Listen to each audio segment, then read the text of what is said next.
تو لوگ اس دور میں بھی قربانیاں کر رہے ہیں.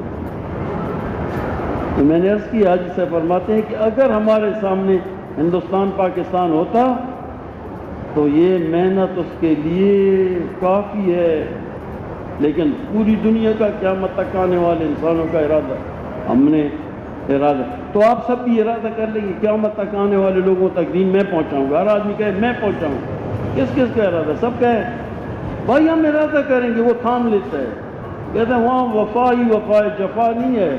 گناہوں کے ساتھ چلاتے ہیں، ہم گناہگار ہیں، ہمارا دیکھنا غلط ہے، ہمارا سننا غلط ہے، ہماری باتیں غلط ہیں، سارے دن ہم گفتیں کرتے ہیں.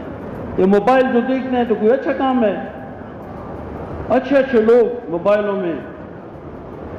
وہ ایک مولوی صاحب ادھر بتا رہے تھے کہ جب اذان ہو جائے نا، اذان تو جتنی دعائیں پڑھتے ہیں ان دعاؤں کے ساتھ یہ بھی پڑھ لیں اللہم انی اسألک العفو والعافیہ فی الدنیا والآخرہ، اللہم انی اسألک العفو والعافیہ فی الدنیا والآخرہ، اللہم انی اسألک العفو والعافیہ فی الدنیا والآخرہ 3 دفعہ اذان کے بعد.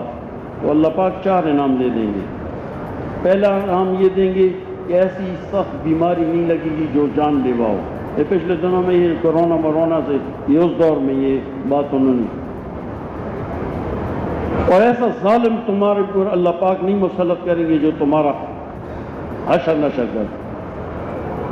دوسرا اللہ رب العزت تنہائیوں کے گناہوں سے بچائیں گے. تو اس نے خاص طور پر موبائل کا کہا کہ آدمی تنہائی میں بیٹھتا ہے تنہائی والے گناہوں سے. اب صحابہ کرام نے سنا کہ تنہائی کا گناہ، تو وہ تو سوچتے تھے کہ تنہائی کا گناہ کیا ہوتا ہے.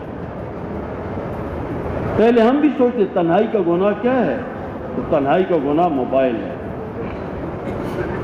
اور چوتھی بات جو اس کو دیں گے اللہ پاک برکت والی روزی دیں گے. یہ ہر اذان اور اقامت کے دوران اقامت سے پہلے پڑھ لیں. دعاؤں میں اللہ پاک نے بہت ہی برکتیں رکھی ہیں. ہمارے بڑے یہ فرماتے ہیں کہ بھائی آپ دعوت دیں، پھر اس کے بعد اللہ سے مانگیں، 2 رکعت نفل پڑھ لیں، پھر دعا مانگیں کہ الدعا مخ العبادہ. وہ دعا جو ہے عبادت کا مغز ہے. الدعا من العبادہ، دعا عبادت کا ایک حصہ ہے. الدعا هو العبادہ، کہ دعا تو ہے ہی عبادت. کہ الدعا صلاح المومنین، کی دعا جو ہے یہ مومن کا ہتھیار ہے.